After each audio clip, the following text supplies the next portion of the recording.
Hi everybody, we're kicking it off with a baked ravioli that my children absolutely loved and a brand new couch.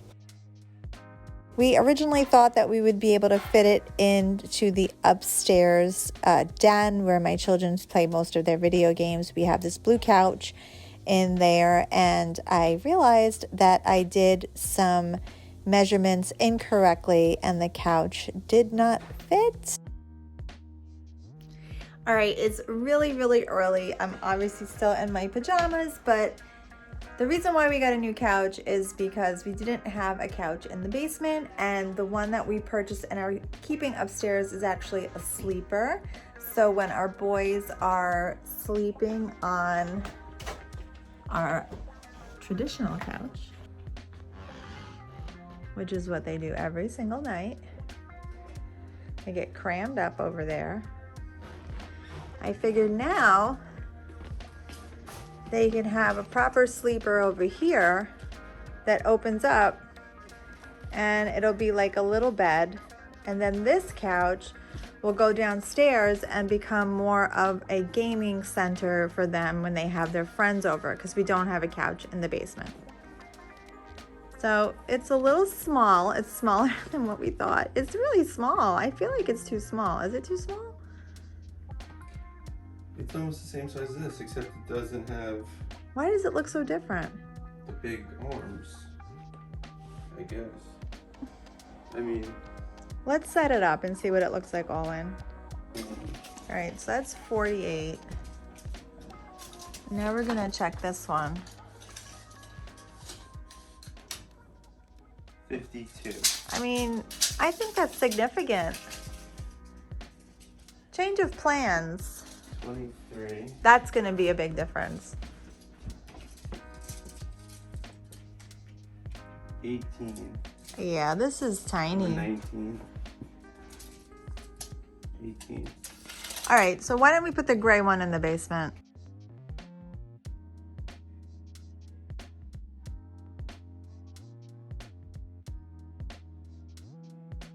Created this little seating area, which we never had before.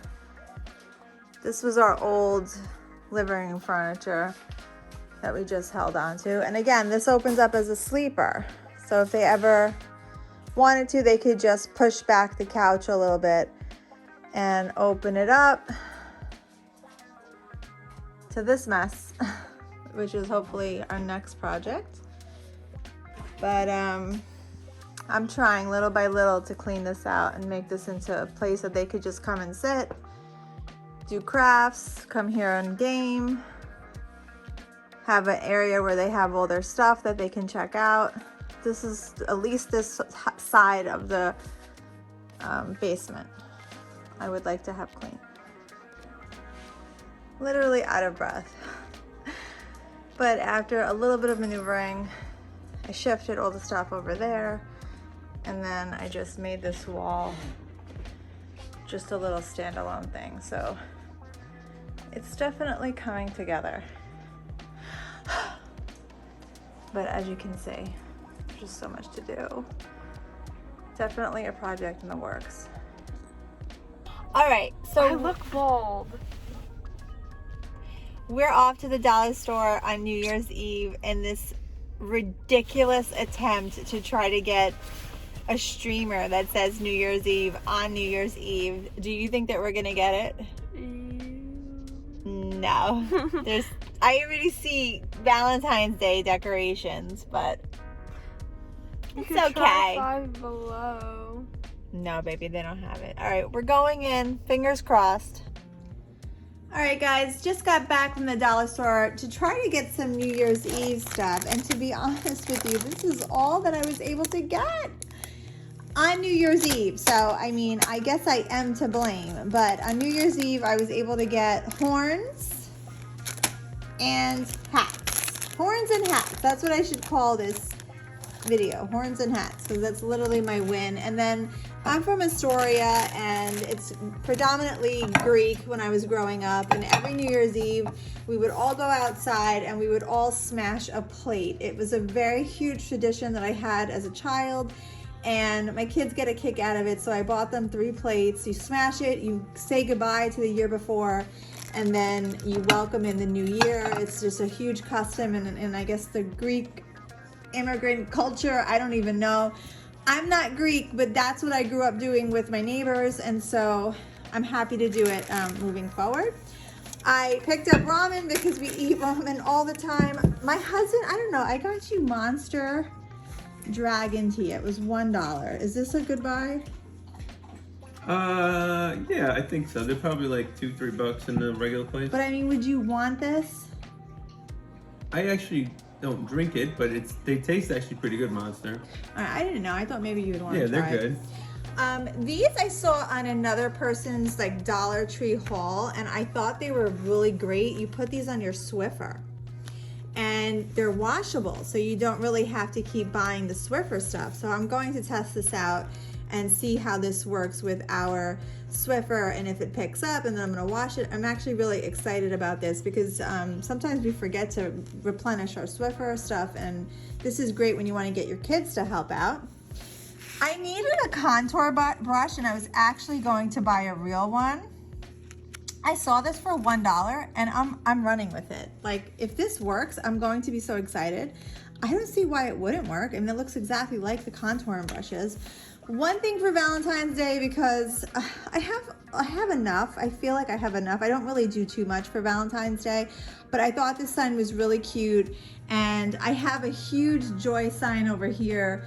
And I'll just put the little small love sign over there when I swap everything out. I mean, I'm very overloaded with Christmas decorations, and I think we're definitely going to tone it down when it comes to Valentine's Day.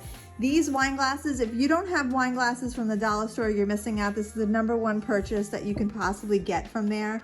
It is so thick, so heavy. I must have about 4 or 5 of these. And every time I go, I try to pick up 1 or 2 more.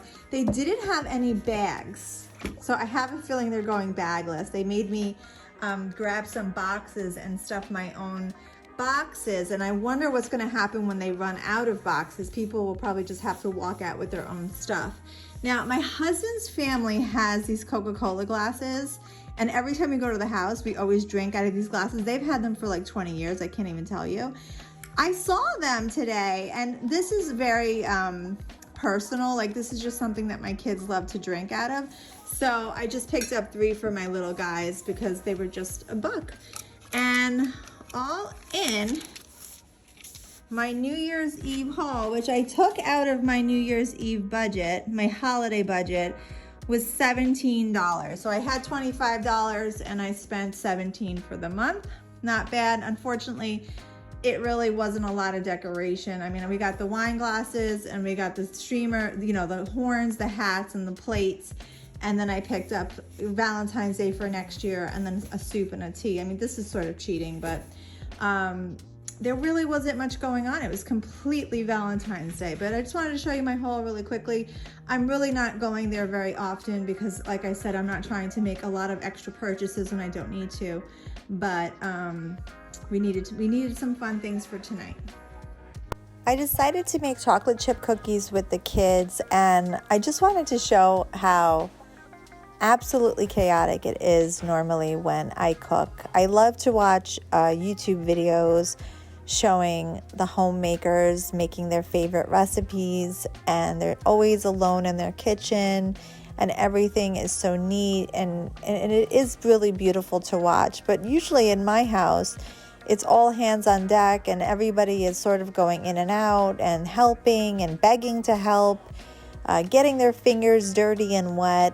But I kind of like that. I don't know. I like to have my kids around with me at all times. And so I wanted to show that normally when I make desserts, they're sort of hopping in and helping along.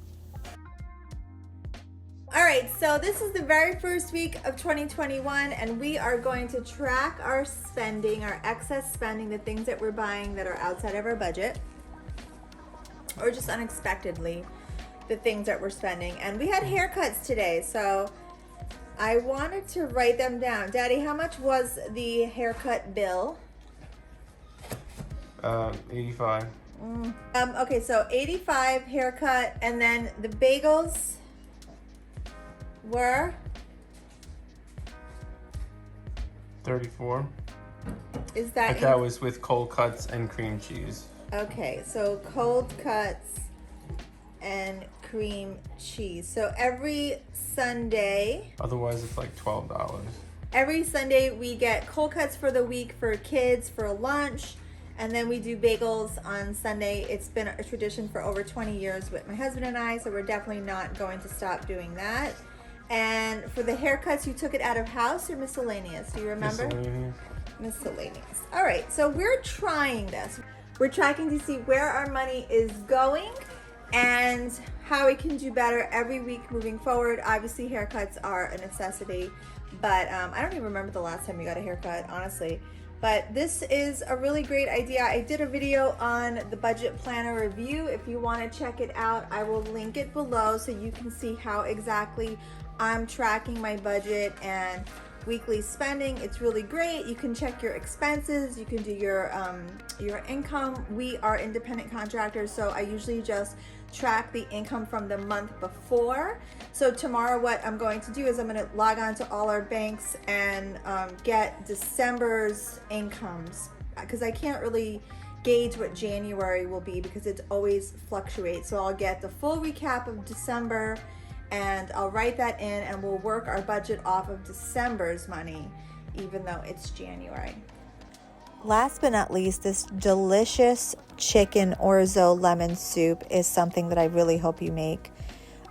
This chopper, while it's definitely hard to maneuver, as you can see, it's not so easy to press down. At times, I will say, makes such an even chop and really does change the way that you enjoy the soup at the end of the day. So you want to do carrots, celery, and onion in some olive oil in one pan, some chicken thighs in some olive oil in another. You want to brown that up. We opted for some boneless. And once your vegetables are sauteed, you go ahead and put 2 boxes of chicken stock and some bay leaves with a couple of seasonings, thyme, rosemary, salt and pepper, whatever you really like. Once the chicken begins to brown, you can go ahead and break that chicken up. And in a third pan, you can start to cook your orzo. You need 4 lemons, but hold the lemons off to the side. That's for the very end. Once your orzo cooks, you can go ahead and put that in the pot. Place the chicken in the pot as well. This is at the very end when you're ready to serve. And right before you serve, you put in a whole bag of fresh spinach. That's, again, right before you're about to serve. And toss that in. Give it just a few minutes to wither down. And that fresh lemon juice just gives this the wonderful flavor that you're really looking for. I cannot tell you how good this soup is, guys. It is probably one of my favorite chicken soup recipes that I've ever had.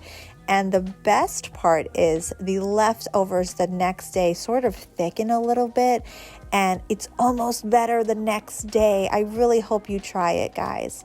Until next time.